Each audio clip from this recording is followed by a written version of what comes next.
ہو گیا۔ بسم اللہ الرحمن الرحیم صلی اللہ علی حبیبہ محمد وعلی آلہ وصحابہ وبارک وسلم وصلوا علیہ۔ تمام جو ہمارا حلقہ ہے، دوست احباب، سب کو محبت اور خلوص سے سلام قبول ہو۔ اللہ تعالیٰ کی توفیق، نبی پاک صلی اللہ علیہ وسلم کے فضل اور کرم سے ہم نے درس مشکوٰۃ شریف دیا، جس کی ٹائمنگ صبح کی نماز کے بعد رہی اور تقریباً 11، 12، 13 سال کے دوران الحمدللہ مکمل ہوا۔ ترجمے کے ساتھ ساتھ تشریح رہی عاشق رسول مفتی احمد یار خان نعیمی صاحب رحمۃ اللہ تعالیٰ، جو ہر لحاظ سے لاجواب اور بے مثال تھی۔ اور اس کے اختتام کے بعد دل نے چاہا کہ بھلا کیوں نہ ہو قرآن پاک کی تفسیر بیان کریں۔ ہم مفسر تو نہیں ہیں، تو نہ ہی ہم اس قابل ہیں کہ مفسرین کرام کے نالین مبارک اٹھانے کے اٹھا لیے جائیں جو اٹھا سکیں۔ بلکہ تو مفتی احمد یار خان نعیمی صاحب رحمۃ اللہ تعالیٰ کی جو تفسیر نعیمی کے نام سے مشہور ہے، اشرف التفاسیر، میری خواہش ہے کہ جب ہم تفسیر بیان کرتے ہیں دوست کچھ اتنی تعداد میں نہیں ہوتے جتنا ہمارا ایک جذبہ اور ذوق اور شوق ہے، تو ہم نے پروگرام بنایا بھلا کیوں نہ ہو کہ اس کو اپنے چینل بنا کر یوٹیوب پر پیش کریں، تاکہ عوام الناس امت مسلمہ زیادہ سے زیادہ مستفیض ہو اور اپنی اصلاح کرے۔ لوگوں کے ترجمے تفسیر پڑھنے سے جو انشاءاللہ اس فقیر اور تفسیر مفتی صاحب رحمۃ اللہ تعالیٰ کی تفسیر کا مطالعہ کرے گا، ان کو پتہ چلے گا کہ اللہ تعالیٰ کے ولی، اللہ تعالیٰ کے محبوب کے عاشق نے کیسی تفسیر فرمائی اور کیا اس میں موتی پڑا ہے۔ تو آج ہم ابتدا کر رہے ہیں پیش لفظ سے۔ خلاق العلیم نے اپنے حبیب پاک صلی اللہ علیہ وسلم کو منور القلوب بنایا، اور اس صاحب خلق عظیم نے اپنے غلاموں کے دلوں کو نور ہدایت سے چمکایا اور مینار نور بنایا، تاکہ مخلوق خدا راہ خدا کی معرفت پائے اور گمراہ کن اندھیروں میں بھٹکنے سے بچ جائے۔ اللہ تعالیٰ کی شان، ہدایت، مخلوق یہ سامان، سارا عالم نور محمد، یہ سارا عالم نور محمدیہ صلی اللہ علیہ وسلم کی ضیاء پاشیوں سے جگمگانے لگا، ہر کوئی فوز العظیم کی طرف راہ پانے لگا۔ کبھی یہ نور اصحاب النبی صلی اللہ علیہ وسلم کے ذریعے نجوم ہدایت بن کر چمکا، اور کبھی تابعین، تبع تابعین کے زہد و تقوی سے جھلکا، کبھی اس نے امام اعظم رضی اللہ تعالیٰ عنہ کی قندیل سے منور ہو کر لوگوں کو شریعت کا راستہ دکھایا، اور کبھی غوث اعظم رضی اللہ تعالیٰ عنہ کی شمع سے چمک کر طریقت کے رموزوں سے روشناس کرایا اور معرفت الہی کا جام پلایا۔ الغرض، کبھی یہ نور فقہا امت محمدیہ صلی اللہ علیہ وسلم کی درسگاہوں سے پھیلا، اور کبھی اولیاء امت محمدیہ صلی اللہ علیہ وسلم کی خانقاہوں سے ہدایت امت کے راستے خوب مضبوط اور معین ہو گئے، اور لوگوں کے قلوب زیور ہدایت سے منور و مزین ہو گئے۔ جب بھی کوئی شخص شیاطین، ضلال یا شامت اعمال کی وجہ سے گم گشتہ راہ ہو جاتا، تو انہی مینارہ نور کی وجہ سے راہ فلاح پاتا۔ مخلوق عالم نے راہ فلاح پائی، مگر شیطان کو یہ بات پسند نہ آئی۔ دل ہی دل میں جلتا تھا اور اپنی ناکامی پر ہاتھ ملتا تھا کہ اس نے کیا سوچا تھا اور کیا ہو گیا۔ اس کے دل میں بڑا فتور تھا، مگر کیا کرتا مجبور تھا کہ شمع نور محمدی صلی اللہ علیہ وسلم کو بجھا دینا اس کی طاقت سے بہت دور تھا۔ آخر کار اسے ایک راہ سجائی دی۔ اب وہ بجائے دشمن دین مسلح دین بن کر ظاہر ہوا، یعنی اپنے آپ کو دین کا ٹھیکیدار، خیر خواہ بن کے برائی کی طرف بلانے کو چھوڑ کر نیکی کی راہ سمجھانے لگا، اور اسرار و رموز، شریعت و طریقت لوگوں کو بتانے لگا۔ جس طرح کہ آج آپ دیکھ رہے ہیں اس حالات حاضرہ میں نہ جس کو دین کا پتہ نہ دنیا کا پتہ ہو، پیر بننا ہوا ہے، مفتی بننا ہوا ہے، عالم بننا ہوا ہے، لوگوں کی اصلاح فلاح کر رہا ہے، یونیورسٹیوں سے پڑھ کر آ کے جو ہے نا محدث بن جاتا ہے، مفکر بن جاتا ہے، مفسر بن جاتا ہے، مگر کس طرح کہ کبھی عظمت قرآن پاک کو اس طرح سمجھایا کہ حدیث رسول اللہ صلی اللہ علیہ وسلم کا انکار کروا دیا، مطلب لوگوں کو قرآن پاک سمجھا رہا ہے اور نبی پاک صلی اللہ علیہ وسلم کے فرمان مبارک سے انکار کروا رہا ہے، چنگا مفسر ہے، اور منکرین حدیث پاک پیدا کر دی اور کبھی حدیث کی اتباع کے وہ معنی کیے کہ لوگ ائمہ فقہا سے برگشتہ ہو جائیں۔ نمبر 2، یعنی ایسی ایسی طویلتیں کرنا کہ لوگ آج کل کی جنریشن دیکھ رہے ہیں کہ وہ کہتے ہیں اماموں کی ضرورت بھی نہیں ہے اور امام کو اجتہاد کی ضرورت بھی نہیں ہے، اور ہر شخص بازار میں خود مجتہد بن بیٹھا، جس طرح کہ آپ دیکھ رہے ہیں، بالخصوص جس کو ہم اہل حدیث کہتے ہیں، ان میں سے یہ مصیبت بہت ہی پائی جاتی ہے۔ شیطانی غرور کے اس جال نے اس کے ذہن میں یہ خیال پیدا کر دیا کہ دین کی جو سمجھ انہی ہے، کسی اور کو نہیں ہے، پھر یہ بھی دعویٰ ساتھ کرتے ہیں اور خطا سے ماورا انہی کی ہستی با صفا ہے، یہ بھی دعویٰ کرتے ہیں کہ دین کے ٹھیکیدار بھی ہم ہیں، جو ہم سمجھتے ہیں اور کوئی نہیں سمجھ سکتا، اور پھر یہ بھی کہتے ہیں کہ ہم سے کوئی غلطی ہونے کی شبہ بھی نہیں ہے، اور وہ آیات و احادیث سے بذات خود مسائل کا استنباط کرنے لگے، حالانکہ انہیں خیال بھی نہ گزرا کہ جہالت کس حد تک ان پر چھائی ہوئی ہے۔ صحیح پوچھو تو وہ خود جہالت کے ماسٹر تھے، نہ تو ان کی قرآن مجید کی تمام آیات پر نظر ہے اور نہ تمام احادیث پر، بلکہ تمام احادیث تو کجا سیاست تک کہ سب حدیثوں کے متن بھی اس کی نظر میں نہیں ہے، جائے کہ ان کے اسرار اور رموز کو سمجھیں، بھلا وہ تو بڑی دور کی بات ہے قرآن پاک کو سمجھنا، قرآن پاک کی روح کو سمجھنا، قرآن پاک کے جو نیچے والا درجہ حدیث پاک کا ہے اس میں بھی ان لوگوں کی رسائی نہیں ہے، اور ان سے مسائل نکالیں، اسی وجہ سے انہیں یہ بھی خبر نہ ہوئی کہ ان کے کسی ایک آیات یا حدیث سے نکالے ہوئے مسئلے سے کتنی آیات اور احادیث کی تکذیب لازم آئی۔ انہوں نے تو اپنے طور پر قرآن پاک کی تفسیر کر ڈالی، لیکن انہوں نے یہ نہیں دیکھا کہ ہماری تفسیر کرنے سے قرآن پاک کی ذات پاک پر کتنے حرف آئے، یا ان میں کتنی جگہ تعارض پیدا ہوا، اور دین اسلام میں کون کون سے رخنے پڑ گئے، کبھی لوگوں کو شریعت سے دور اور کبھی طریقہ سے نفور کیا، نتیجہ دین اسلام میں نئے فرقوں کی اس قدر بہتات ہوئی کہ خدا کی پناہ۔ آپ سب دیکھ رہے ہیں معاشرے میں لوگ بزرگوں کی تعلیمات سے بہت پیچھے ہو گئے، شریعت سے کسی کو بھی جب کوئی بندہ تدریس کے بارے میں، حدیث کے بارے میں اور درس کے بارے میں سبق دیتے ہیں تو وہی جواب دیتے ہیں، مجھے پتہ ہے، میں ڈاؤن لوڈ کر لوں گا، میں پڑھ لوں گا، سمجھ لوں گا، مطلب حالانکہ بغیر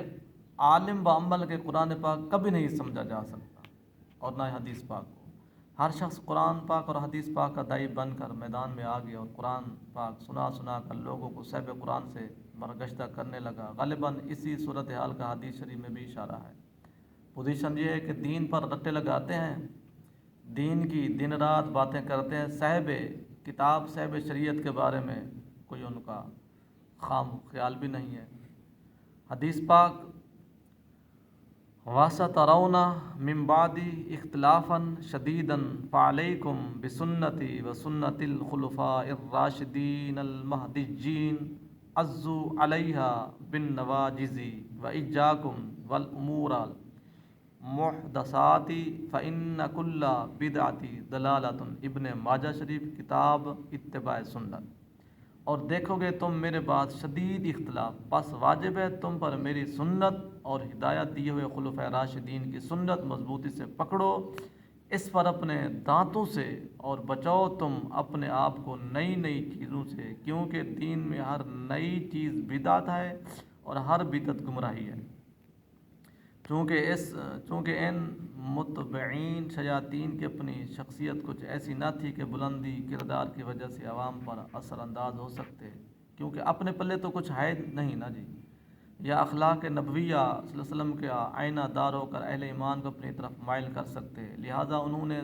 صحبت و تقریر سے زیادہ تحریر کو اپنے نظریات کا ذریعہ تشہیر بنایا۔ مطلب اگر تقریر کرتے تو کوئی بھی مجمع میں کھڑا ہو کے ان کو ٹوک سکتا تھا نا جی کہ تم نے یہ بات غلط کہی ہے، غلط بتائی۔ انہوں نے بھلا کیا کیا کہ تحریر یعنی لکھ کر عوام الناس کو ایسا گمراہ کیا، اور اس کی اشاعت میں اتنی سرگرمی دکھائی کہ عوام کے دلوں میں ان کے لیے نرمی پیدا ہو گئی۔ پھر لوگ کیا کہتے ہیں، یار دیکھو انہوں نے کتنی بہت بڑا کام کیا، اور وہ تعریف القرآن کو تفہیم القرآن اور تقویت الایمان کو تقویت الایمان سمجھنے لگے. تفویت الایمان کو مطلب انہوں نے جو بھی کام کیے، جو جس طرح کے کمزور کام کیے، ان کو اپنے آپ کو مضبوط کر کے لوگوں کو بھی یہی بتانے لگے، اور سراب کو چشمہ آب سمجھ کر اس کی طرف دوڑ لگا دی، بے خبر اس بات سے کہ جس چھلاوے کو یہ رہنما و رفیق سمجھ رہے ہیں انجام کار کا وہ انہیں ایسے قعر عمیق میں گرا دے گا کہ جہاں سے ان کی نجات ناممکنات میں سے ہوگی. یعنی ایسی انہوں نے گمراہی میں مخلوق کو دھکیلا ہے، نہ خود نکل سکتے ہیں، نہ ہی وہ جو لوگ ان کی تقریروں کو پڑھ رہے ہیں نہ وہ نکل سکتے ہیں. مختصر یہ ہے کہ ظہر الشیاطین بشرورہ مگر واللہ ہم متم نوری، ایسے دور پریشانی میں علماء حقانی نے بتوفیق رحمانی دین اسلام کی نگہبانی کے لیے اس محاذ پر کام سنبھالا، اور برہبر دین کے روپ میں چھپے ہوئے ان بندگان دیو لعین کو تقریراً اور تحریراً بے نقاب کیا. مطلب انہوں نے تو یہی سمجھا نا بھی جو کچھ ہم کر رہے ہیں ہمارا پیچھے کوئی پوچھنے والا نہیں ہے، جس طرح امت مسلمہ کو گمراہ کر رہے ہیں نظریاتی طور پر، مسائل کے طور پر. تو اللہ تعالیٰ آخر حق حق ہے، باطل باطل ہے. اللہ تعالیٰ کے بھی حق بندے بھی تو اس دنیا میں ہیں نا جی، تاکہ ہدایت کے خلاف میں گمراہی بیچنے کے اس سلسلے کا سد باب کیا جا سکے اور دینی رنگ میں رنگی ہوئی اس بے دینی کو پھیلنے سے روکا جا سکے. انہی چند میں سے جو نابغائے روزگار تھے ایک حضرت حکیم الامت مفتی احمد یار خاں تھے، جن کی تحریر دست مومن میں برہنہ شمشیر اور قلب باطل میں بمثل تیر تھی. انہوں نے مختلف طریقوں سے قلوب و اذہان کی تطہیر کی، کبھی حدیث پاک کی شرح لکھی اور کبھی قرآن پاک کی تفسیر کی. ان کی یہ کاوش بارگاہ جل مجد الکریم میں شرف قبولیت سے ایسی باریاب ہوئی کہ بے شمار مخلوق اس چشمے سے فیض یاب ہوئی اور اپنا قبلہ ایمان درست کیا، اور آج عرصہ دراز گزر جانے کے بعد بھی اہل ایمان فیض پا رہے ہیں، جبکہ حزب الشیاطین نظریں چرا رہے ہیں کہ اس ضرب مومن کے مقابل نہ کوئی ان کا سہارا ہے اور نہ ہی انہیں اس کے جواب کا اجارہ ہے.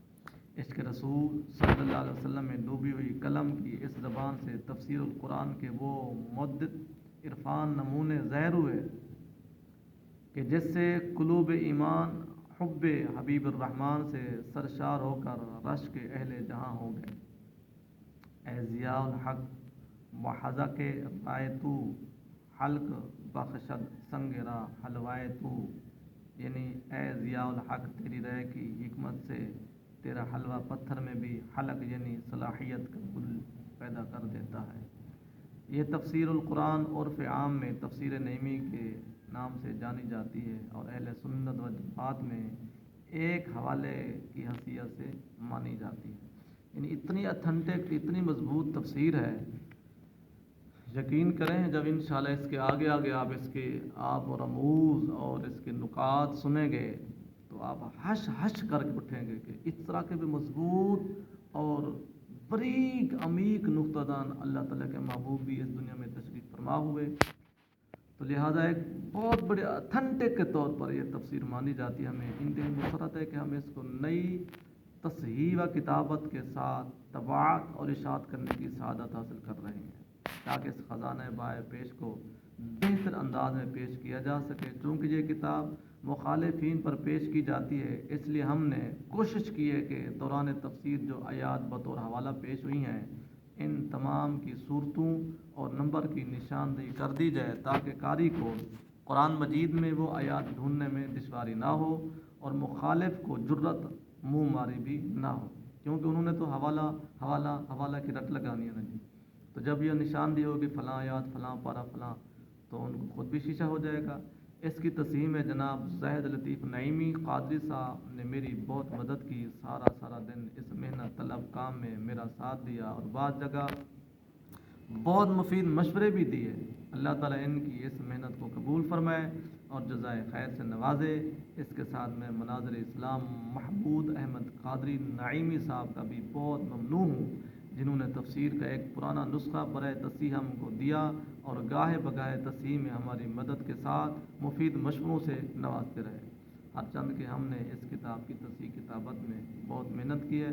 لیکن بحیثیت انسان سہو اور نسیان کا بہت امکان ہے، لہذا قارئین سے التماس ہے کہ اگر غلطی نظر سے گزرے تو بحوالہ اطلاع کی جائے تاکہ اصلاح کی جا سکے۔ شکریہ۔ محمد عبد القادر خان نعیمی، قادری، ابن مفتی اقتدار احمد خان نعیمی، ابن مفتی احمد یار خان نعیمی۔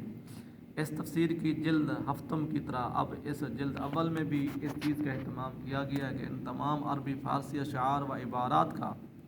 ترجمہ نیچے حاشیے میں کر دیا جائے، جس کا ترجمہ یا شرح تفسیر میں موجود نہیں، اور کوشش کی گئی ہے کہ اگر حوالہ جات دستیاب ہو تو وہ بھی لکھ دیے جائیں۔ اس جدت کو عوام نے بہت پسند کیا، اس طرح قاری کے لیے استفادہ کی آسانی اور نیا لطف پیدا ہو گیا۔ دیگر تمام جلدوں میں بھی اس چیز کا اہتمام کیا جائے گا انشاءاللہ العزیز۔ محمد عبد القادر خان نعیمی قادری۔ دوست بات یہ ہے کہ میں نے پیش لفظ اس لیے پڑھا کہ ہم نے مشکات شریف کا جو درس دیا تھا وہ بھی اللہ تعالیٰ کی توفیق اور مہربانی سے ہم نے ابتدائی دباچہ، ابتدائی لفظ، ابتدائی حدیث پاک، ابتدائی ترجمہ، ابتدائی تفسیر سے شروع کیا تھا۔ تو اللہ تعالیٰ کی بارگاہ میں اس کی بھی ہم استدعا کرتے ہیں۔ باقی تو ہے تو قسمت کا معاملہ، زندگی کا معاملہ، تو مطلب جب بھی کوئی دوست سنے تو اس کو پتہ چلے گا کہ اس شخص نے ڈنڈی نہیں ماری، اس تفسیر کو ابتدا سے شروع کیا۔ انشاءاللہ چند ایک یعنی آج کے کلپ کے بعد آگے پھر جو بھی اس طرح اس کی ترتیب دی گئی ہے اس کے ساتھ وہ دن دور نہیں ہے انشاءاللہ جب وہ بھی اعوذ باللہ بسم اللہ ان کے نکات، ان کے فائدے، ان کی برکتیں، تفسیر کے معاملے سب انشاءاللہ وہ آپ دیکھتے جائیں گے، ہم اس کے نیچے وہ موضوع لکھتے آئیں گے۔ تو اللہ کے حکم سے، اللہ تعالیٰ کی کرم نوازی سے انشاءاللہ آپ اتنے مستفیض ہو گئے، اتنے مستفیض ہو گئے کہ انشاءاللہ بہت بڑے خود قابل اعتماد زندگی گزارنے کے قابل ہو جاؤ گے۔ اللہ تعالیٰ ہم سب کو عمل کی توفیق عطا فرمائے۔ وآخر دعوانا الحمدللہ رب العالمین۔